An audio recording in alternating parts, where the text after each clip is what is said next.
What's up, boys? Welcome to boot camp. Day number 2. I'm wired. I'm wired right now. If you cannot tell, which you obviously can. And I'll show you why right now as well.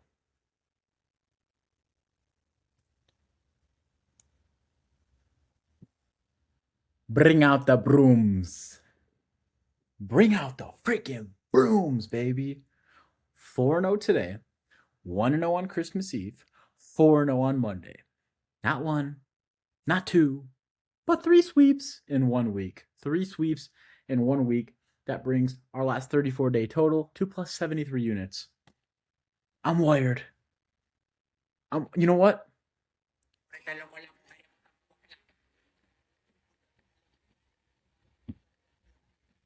Gotta have some fun with it, man. Now let's get into the video. Day number 2, boot camp. Day number 1, we talked about how to start, how I would start, and my story on how I started, about everything. So now day number 2, I'm going to give you guys some more valuable value. I'm going to teach you how to use AI for your picks.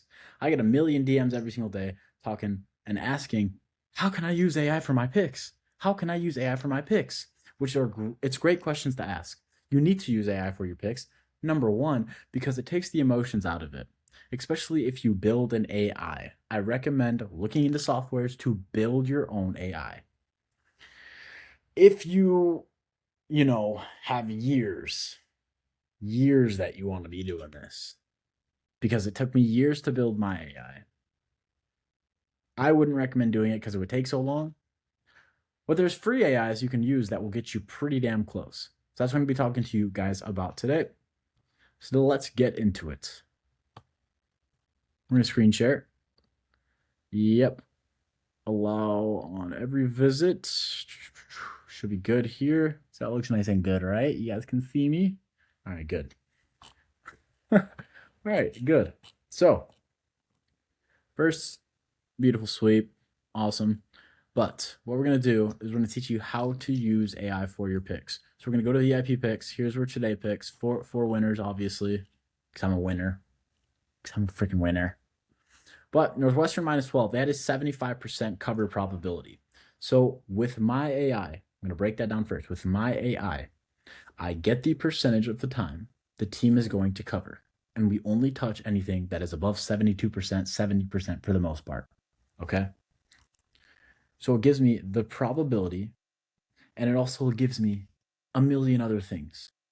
I used to do full detailed reasonings on every pick, but I recently stopped that just because I'm not typing it all out. Tail the picks, you'll make money. These are for the people that pay me for my picks. They're up a lot of money, okay? So, just give you the little insight for this Northwestern game today. There's a couple angles you could look at. Number 1, Northwestern had 0 opt-outs. It's bowl season. So there's a lot of more, intentional research that you have to do during bowl season. And I have days of boot camps planned for each individual sport and how I go about things, okay? So with my AI, during bowl season, what I'm looking for is, number 1, who the fuck is playing? Who the fuck is playing, okay? Because sometimes during bowl season, the whole team's not playing. A couple of years ago, LSU played Wisconsin. Wisconsin was like plus 16.5. I gave out my pick. I took Wisconsin, and I'm like, dude, they might win the fucking game. They won the fucking game. Brilliant. But the reason we took Northwestern today was, number 1, they had 0 opt-outs, okay? Number 2, we're just going to talk about bowl season right now. You look at the team's schedule. You look at their strength of schedule.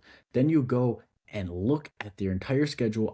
With your freaking eyes, okay? With your freaking eyes. You look at their schedule. Northwestern barely lost to Michigan. They were leading the entire game, lost on a last-second field goal.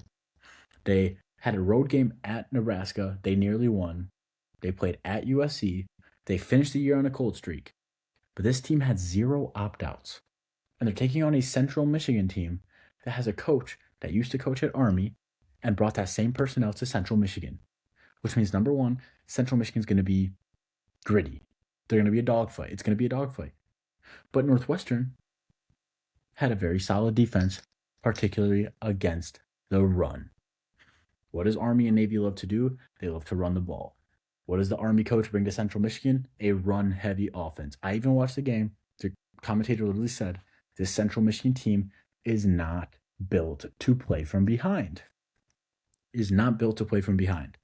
That's exactly what happened. They fell behind. They tried throwing the ball. Interception, fumble. You saw it, okay? They won the game like 34-2. Who the hell knows? They won. That's all that matters. They covered. That's all that matters, okay?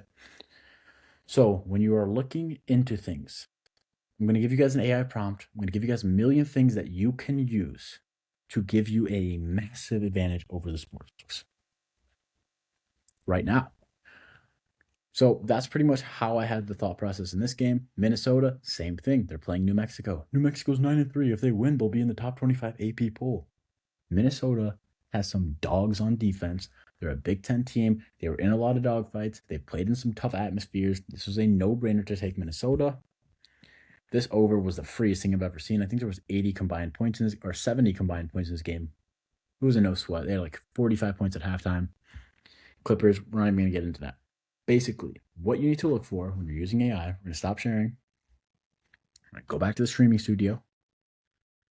We full screen it, and it doesn't matter. All right, we're going to open up Twitter. Open up Twitter. Twitter has something called Grok. This is what I used for a very long time. Do I use it anymore? No. Is it an absolutely valuable tool? Absolutely. This is what I recommend you guys use. Is it sharing? No, it's not sharing. Hold on. Sorry. Okay, there we go. There we go. Twitter. Grok. I recommend you just buy premium if you're going, like, not premium, my picks. Grok premium. Get a verified Twitter account. You'll have unlimited uses with Grok. When I was starting, before I built the AI, not before I built the AI, when I was looking into all these AI for you guys, ChatGPT sucked. This was the best AI. This was the best AI. So, if I were you guys, this is what I'm going to give you for you to use AI for your picks. We're going to use tomorrow's game as an example. Is this AI perfect? Absolutely not. Is it one of the best? Absolutely. Let me show you why. Grok has a million different modes you could do. Expert, think hard, fast responses, auto. Just use the beta. Just use the regular. As good as can be. So we're going to do it for today's Penn State versus Clemson game, okay? This is exactly what I would do if I wanted to have an edge over the sports books. Number one, AI will give you everything you need to know, okay? So this is exactly what I would do. You guys are going to think I'm a fucking genius for this, which I am. I should charge you $1 million for this because you're going to make $50 million from this. Just from this, okay? Pretend you are an odds maker at DraftKings Sportsbook. What would you make the line for today's Penn State versus Clemson college football bowl game, and why? Question mark. Also, since it's bowl season, you asked this as well. Give me a full list of opt-outs and injuries for both teams in this game. Boom. Both teams in this game. Okay? Then, what I used to do, I tried it out. I would not do this. Ask it the betting split percentages, but I would not do that because most of the time it's wrong. There's a lot of other tools for that. That's a whole nother bootcamp video, so make sure you stay tuned. This is just day 2. If you think this is a lot of sauce, we have like 50 plus more days. You're freaking welcome, man. Okay? So that's what we're going to do. And we're going to press return. We're going to press enter. It's going to search the web. It's going to do.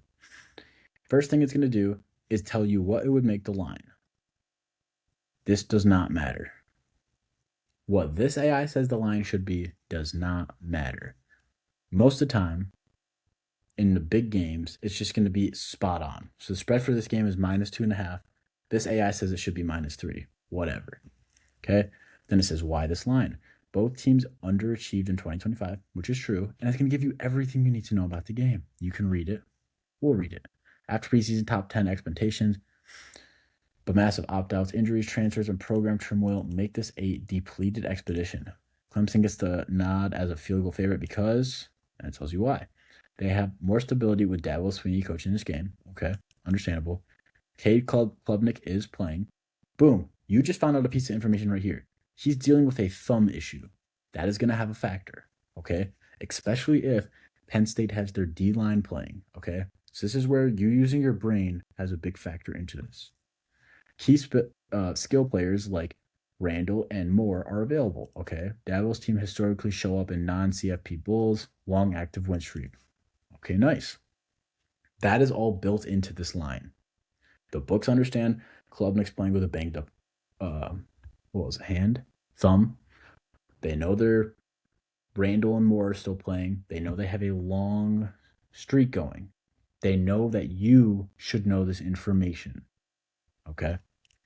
Penn State faces chaos with an interim staff, Terry Smith coaching with new head coach Matt Campbell transitions, which often leads to motivation/execution edges for the more settled side. Okay. Penn State's run-heavy identity takes a huge hit without star running back and essentially their entire starting offensive line. Whoa, that's big. 4 of 5 starters out, forcing reliance on backups and quarterback Brunkemeyer, whatever the hell his name is, against a Clemson defense that's depleted but still has some continuity, whatever. Cold weather in the Bronx. So they're playing at the Bronx. They're playing at Yankee Stadium. It's the Pinstripe Bowl. It favors a low-scoring game, grinded-out game, but both offenses retain enough playmakers. Okay. So right here, you just understood. Penn State's identity is run-heavy, but they're missing their offensive line. Klubnik is playing up with a banged-up thumb. Okay. Penn State's missing most of their coaching staff. All right. Penn State's missing stars. Okay. Right now, the lean's Clemson, just solely off of this. Marquez moved from Clemson -3.5 towards -2.5 in spots, reflecting sharp money recognizing Penn State's bigger disruptions. That means their defense is intact. We're still going to look into this a little more. I'd hang -3 as a fair number, close enough to tease interest on both sides, but giving Clemson the edge for coaching continuity and slightly less catastrophic losses on offense. Okay. Now it's going to show you the full list of opt-outs. Okay. Running back, gone. OG, gone. DT, gone. Draft opt-out. Draft. That's key players they're missing. At least 3 additional starting offensive line out. Total of 4 out of 5 starting O-line available due to opt-out/transfers. Transfer portal no longer with the team. Transfer portal. Okay. Penn State's run game and pass protection will look drastically different without Singleton and the O-line core. Don't automatically pull the trigger on Clemson. Then you got to look at how is their recruiting class for their offensive linemen? How is the recruiting class for their running back? Because now that their offensive line and their running back is out, they have guys who don't have playing time looking to make a difference. It's still a bowl game. It's still Penn State versus Clemson. These are guys that want to prove themselves for next year. Okay? Then you see here, Clemson will be without 27 scholarship players, including 7 starters. So that means Clemson is going to be very thin, extremely thin, due to a mix of draft opt-outs, injuries, and transfers, okay? Keys, edge, defensive tackle. So their defense is cooked. Cornerback, wide receiver, linebacker, O-line. Okay. Multiple other O-line, wide receiver, tight end, injuries. So Clemson's dealing with more injuries than opt-outs, but when you look at this, they're missing multiple other O-line. See if I can get this out of here real quick. There we go. So I can read the bottom. Clemson's defense is hit hardest. That's huge considering Penn State's going to hammer the rock in a bad weather game, along with the front and secondary. But offensive retains Klubnik, Randall, and Moore. So Clemson's offense is going to be solid. It's going to be solid. but their defense is going to be in shambles. Okay. So the over under is 47.5. Then you, as a pro, you need to look at this 47.5. It's a pinstripe bowl, Yankee Stadium. It's going to be cold. There might be snow on the ground. Who the hell knows? And Clemson's offense is intact, but their defense is cooked. Penn State's offense is cooked, but they have guys that are going to want to step up, but their defense is not that cooked. So then it says, this is classic late December bowl chaos. Motivation, depth, and who actually suits up matter more than regular season form. I'd lean Clemson -3 and under 47.5 as my plays if booking it myself. Okay, we understand all that now. You just got a ton of information from AI. Now instead of going and saying, Clemson, they're so good, and Dabo Swinney. No, now you have logic. Do you trust either side? Right now, no. I don't trust either side right now. Then you ask AI, go a little more in detail about Penn State's backup O linemen. Are they solid recruits? And okay, hold on. Do they have much experience? And how do you think they will fare against Clemson? Okay, then you look at this. Trying to give yourself even more of an edge. As an odds maker, the biggest swing factor in the Pinstripe Bowl remains Penn State's offensive line. They're now 4 or 5 starters, plus late opt-outs. That leaves redshirt sophomore Anthony Donka as the lone returning starter. Lately at right tackle, where he started most of 25. Okay. Now we're going to look at the backups. The backups stepping up are a mix of solid but limited experience guys and highly talented young talent. That is huge. That is huge for Penn State, who haven't seen heavy action yet. Here's the group expected to fill the voids. Cooper Cousins. This is exactly what I do with my AI, but it gives me a lot more information because I literally make it as close as possible, if not, in my opinion, it's a lot better than the sports books because there is no juice, there's no juice factored into the spread it gives me. So it literally just gives me the raw spread without the sports books wanting to favor a certain side due to wanting to get public fair action, okay? So then it talks about each individual one. High-end recruit, top 100 national prospect in 2024. He burned his redshirt as a true freshman in 2024, playing nearly 200 snaps as a rotational interior backup. So this guy has some decent experience. 200 snaps. Not a lot, but he's got some experience. Coaches rave about his development. He's viewed as a future star and has the most meaningful experience among the backups. Likely slots in guard or at center. If this guy right here plays at center, that's massive for them.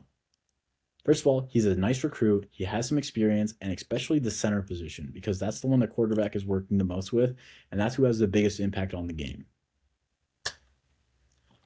So then you have a junior, veteran backup who's locked significant rotational snaps over the past couple seasons, mostly guard or center again. Not a blue chip recruit originally, but reliable depth guy who's seen real game action. Okay, so they're backups. Okay, so Penn State's biggest issue is that they don't have an O-line, but their backup O-line seems amazing. Seems like a group of guys that are going to want to prove themselves and push Clemson. Another guy, rotational experience at guard/center, another next man up type with proven reps in blowouts and injury situations. Okay, so this guy has, things as well. But they're tackle depth. Okay, so that would be 1, 2, 3, 4 since they have a returner. 4 out of 5 is you're awesome. But then here's are the biggest question marks. Their tackle. They need one more guy that can step up. Likely candidates include former top recruit, #1 player in PA at one point, but has barely played due to development and time. Okay. Behind veterans. Okay, so he got to learn from the starters, but he was a very highly recruited guy. Okay. Then there's 3 other guys, all redshirt freshmen or true freshmen, high upside recruits, 4-star early, but minimal to 0 game experience. Okay, so these are going to be your starters right here. These four, no. This guy and these three are going to be your starters, and then you're going to have one more guy, which is a starter. So you have your O line's banged up, but they're good, dude. Overall recruiting pedigree: Penn State's O line classes under have been strong, deep with 4-star talent, but this group is young and inexperienced beyond the interior rotation. Okay, most backups have spot duty at best, not extended starting reps against Power 4 competition. Okay. Expected performance against Clemson. Clemson's defensive front is also heavily depleted. Dude, Penn State might be a lock. I'm running it through my AI after this, but oh my goodness. They're missing 3 key pieces in Peter Woods, TJ Parker, and DeMonte Capehart. Plus other injuries along the line. This takes a long bite out of their pass rush and run stuffing. I'd expect Penn State pathwork to struggle early with cohesion, communication, and against any remaining quickness. I understand that as well. That's exactly what I was thinking. Guys like Will Hutt could feast on inexperience at tackle. I agree. Run blocking for Allen will be tougher than usual. Holes might close fast, and Grunkemeyer could see pressure on obvious passing downs. Okay. That said, the backups aren't scrubs. Cousins is a future stud.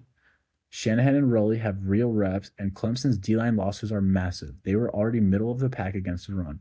In cold, slick conditions at Yankee Stadium, this becomes more of a grinded-out game where mistakes and youth show. But Penn State could hold up well enough to keep it competitive. If they lean heavy on Allen and quick throws, net. I still like Clemson because of the O-line chaos. So the only reason this AI liked Clemson is literally because Penn State's O-line issues. Penn State doesn't even have O-line issues the way I'm looking at it. Their O-line issues are fine. They'll be fine. Especially against a defensive front with Clemson that is banged up. So those two things, factor it out. This line is absolutely wrong, in my opinion, right now. I still like Clemson -3 because of the O-line chaos tipping the scales on execution/motivation. But if these backups gel quicker than expected, Trevor's been prepping them hard. The Navy lines could control the clock and cover easily. This line feels volatile. Sharp money could move it further if clarity emerges on PSU's exact tackle combos. Holy fuck. Oh my goodness. We get this back to how it was. Layout. Here we go. Oh my goodness. Talk about some sauce in a freaking boot camp. Penn State's a lock. You see how you just gave yourself a massive advantage over the sports books by doing your homework? What did that take us? How long has this been going for? 23 minutes. First 3 minutes were some bullshit of me dancing. Took me like 2 minutes to do that. In 20 minutes, you have an absolute clear read on this game. Now, if you're watching this before the game, I still have some homework to do. But Penn State looks great. They look great. Okay? We're not done, though. We're not done. So I already told you, Penn State has a run-heavy identity. We didn't check their defense. We have to check their defense. Now, how is Penn State's defense looking? We'll just do that. You don't gotta freaking AI, dude. Nothing sexy. Penn State's defense is in much better shape than their offense. They're retaining most of their front seven and key playmakers up front, while Clemson's defense is the side getting absolutely gutted by attrition. 27 total absences for Clemson. Wow. That just told you everything you need to know. We're going back. Oh my gosh. I should charge $1 million for this. We're not gonna though, because I'm the boy. Okay, so you look at all those things, and in my head right now, as you can see, we just broke it down. Penn State should be favored in this game. Their defense is intact. Klubnik's playing with a hurt thumb, which makes a big difference. And their O-line is not even going to be that bad. At the start of the game, they absolutely could be. But Clemson's D-line is in worse shape than Penn State's O-line. At least Penn State has some crazy recruits and they're not absolutely cooked. Had 3 out of 4 of those guys that are stepping up and taking over the places of the starters been injured, this would be a completely different scenario. But they're not. They're not. So then this is where you load up CBS Sports app. It's a great app. It shows you the money percentages. And for me personally, we're going to have another whole video about what I'm about to say. If a team has 80+% of the money on them and you have a strong read like we do Penn State, we would not touch them. So right now, if I were to check these money percentages and it said Penn State had 80+% of the money on their money line, we wouldn't even touch them. We wouldn't even touch the game. Why? Are sports rigged? That's a whole nother video. Guys, I have a whole notebook of the boot camp planned out. It's a whole nother video. Okay? Are sports rigged? We don't know. But if they are, and Vegas is making some calls, it's very good. It's a very smart idea for you never to touch something that has 80, even 75+% of the money on the spread and the money line. Okay? Now we're going to check. We're going to check. Where's my freaking pencil at? Where's my freaking pencil? 79% is on Clemson money line. Clemson actually opened as underdogs in this game. But then Penn State's O-line issues came out and they flipped the line from +140 Clemson to -142 Clemson. 79% of the bets are on Clemson, which means Penn State is safe. We don't have to abandon the game because of the money percentage. Okay? So off of all that, even if Penn State doesn't win, they are the right play in this game. Now, if I go, I know my AI is not going to say anything different because it's going to tell me pretty damn near close what I just read. Penn State's a lock. Now, some of you guys are probably sitting here right now thinking, oh my gosh, this guy literally just proved sports betting is easy. Where the fuck have you been? Where the fuck have you been? We're up 73 units in 34 days. Obviously, it's easy. I'm 18-5 in bowl season doing the same thing. Clemson should not be favored in this game. We know why they're favored now.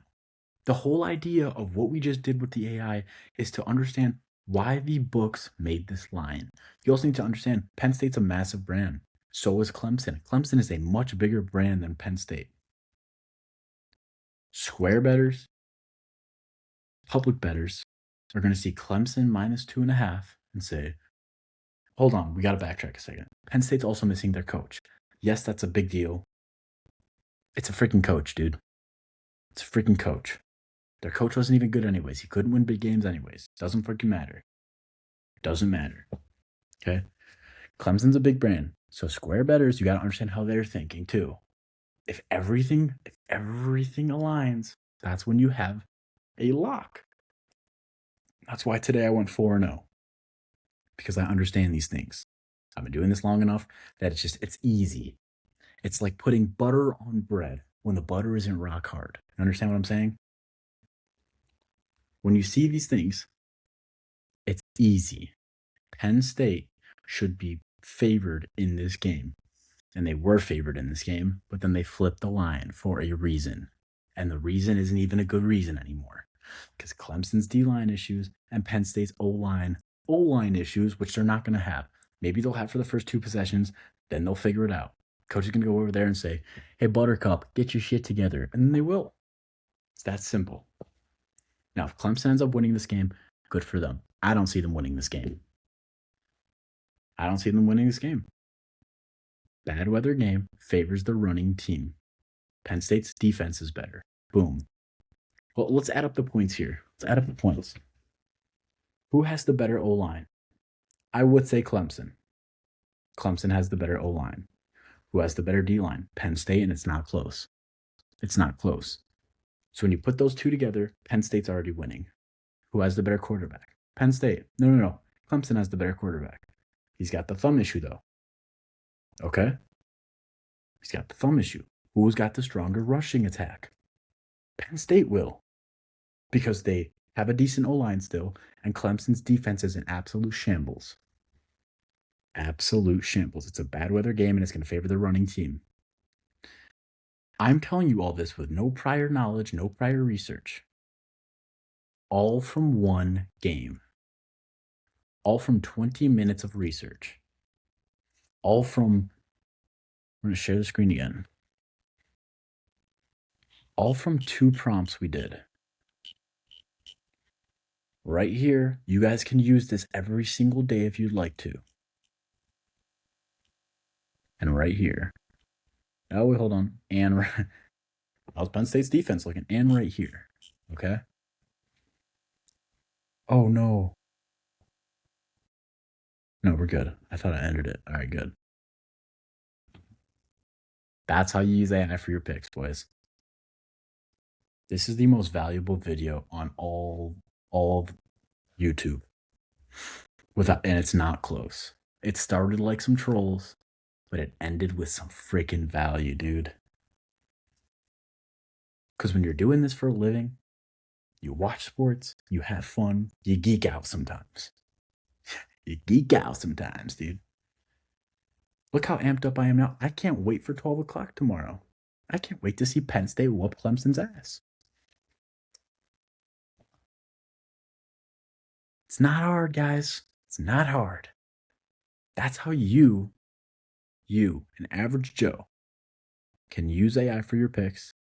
This AI is brand new. If you're not using it, you're a freaking idiot. I'm going to keep it plain and simple. Okay? Now, sportsbooks have prior knowledge on all this, but nobody does the extra work that we did. Nobody. Sportsbooks know they can get away with putting Clemson at -2.5 just because, number one, they're a bigger brand, and number two, everybody's freaking out about no Penn State coach and their O-line 4 out of 5 starters being gone. That's what everyone's thinking. Everyone is thinking that. But we decided to put in the work, go the extra mile, and understand that the books are bluffing with this line, and we have a plus money freaking live dog. Woof, woof, motherfucker. Penn State's winning.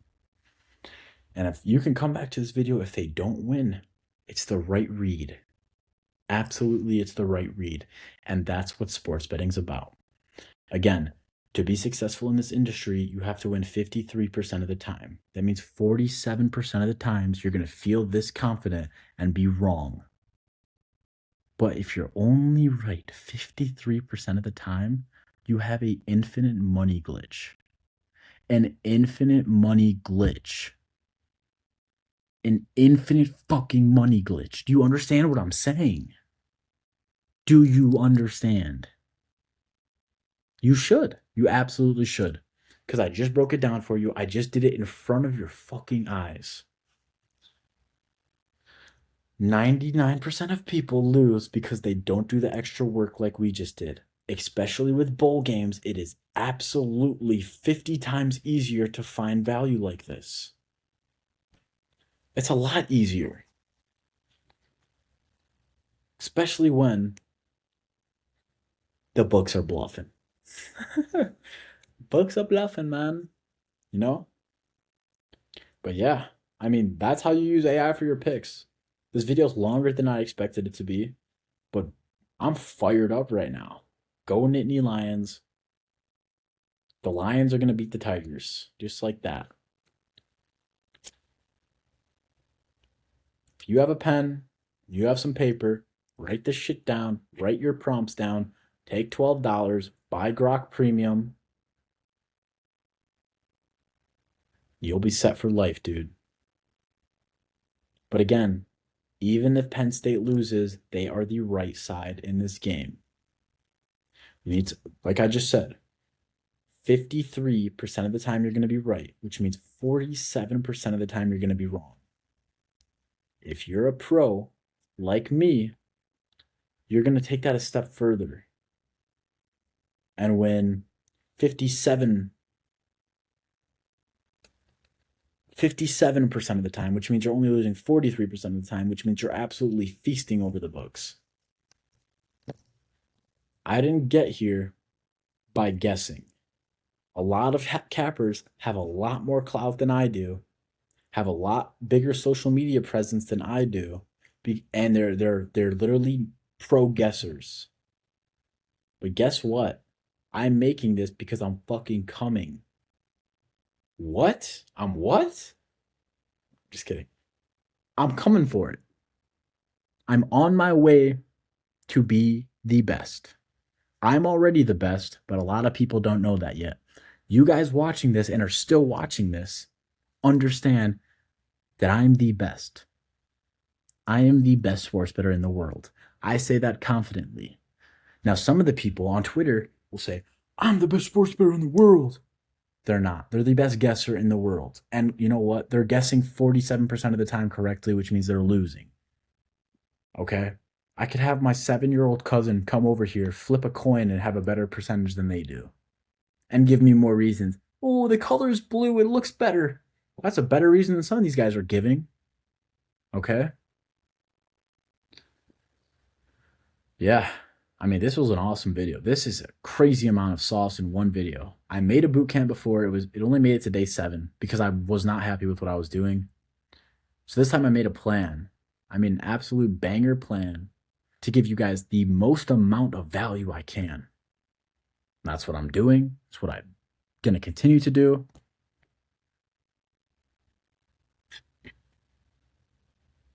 And this is just getting started.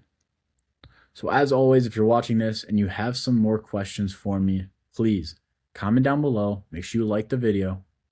Comment down below what you want me to cover, because I'm willing to do 100 days of boot camp if I get 100 comments that say 100 things I haven't, or 50 more things that I haven't covered on this piece of paper. If they can do that, awesome.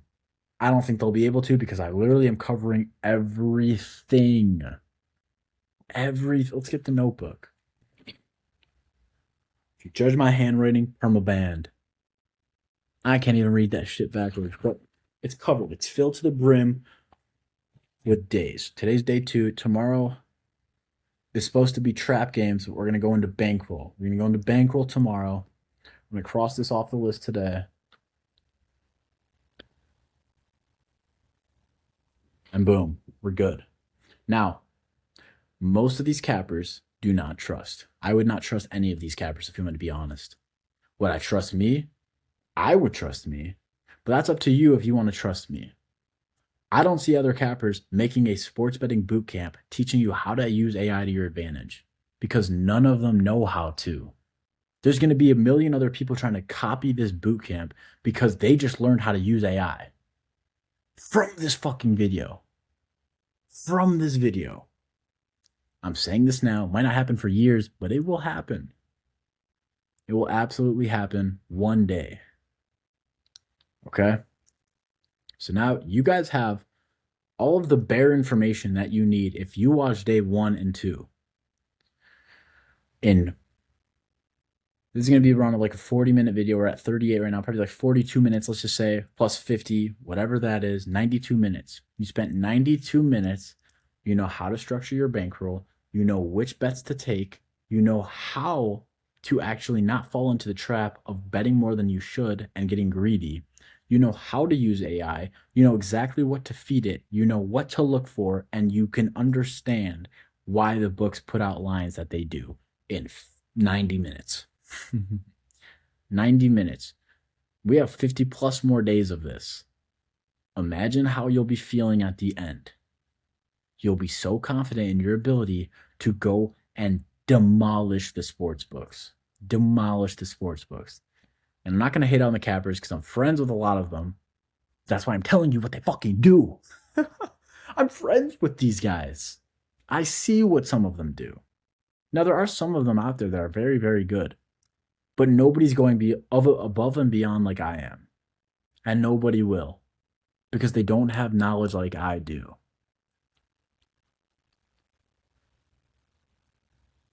That's it, boys.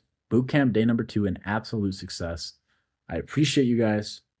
You guys have everything you need after 90 minutes to already be a profitable sports bettor in 90 minutes. And there's going to be a lot more minutes. So get ready. Share this with your friends so they can learn too. And if you guys have any questions or anything, send me a DM. And if you don't want to do this work, which you should because you're watching this boot camp, and you would rather have my picks every single day, we're hitting at 57% again. We're up 73 units in 34 days. DM me Bootcamp promo, and I will hook you up with an extremely generous long-term promo that will save you money and that will start printing you money from my picks daily. You're welcome. That's all I can do for you. You can lead a horse to water, but you can't force it to drink. That's pretty much how this bootcamp's going to be. Giving you everything, but it's up to you to put it into action and actually make something out of it. Okay? That's about it, boys. I really appreciate you guys. Again, I'm saving you 4 plus 8 years, 4 plus 8 plus years of unprofitability just by making this boot camp. And that's why I'm so fired up making this, dude. Because you don't understand what it's like to owe people money that you don't have. Been there, done that, not fun. Lowest days have come from sports betting, and my best days are from sports betting every single day. Part of the business. Now we're going to talk one more thing I want to cover. People like to view sports betting as gambling. Why? Why is that the perception of it? Because of what the community has made it.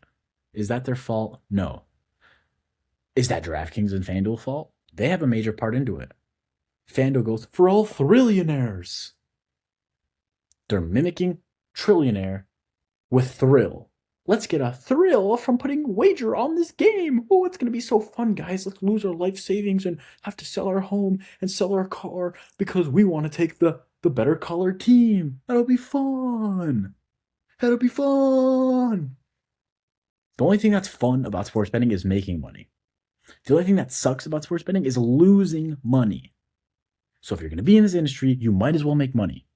There's nothing else that you can literally sit like this, turn your head, and say, I just made $1,000. No other industry. Or there's nothing else that you can watch a team hit a walk-off home run, watch it happen, and say, I just lost a rack.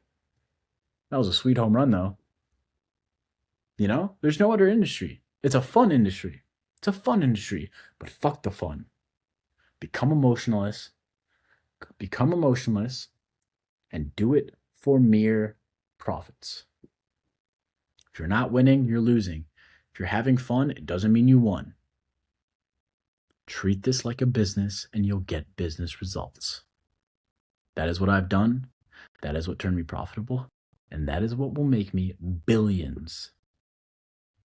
Billions. With a B. But yeah, that's about it. It is currently 2:12 a.m. I'm a late night grinder, dude. This much energy at 2 a.m.? Find me another guy. Find me another guy. Whoop his ass. But yeah. I appreciate you guys. And yeah, hit me in the comments. Let me know anything else you want covered. I'll see you boys for day 3 tomorrow. Peace. I'm going to stop recording.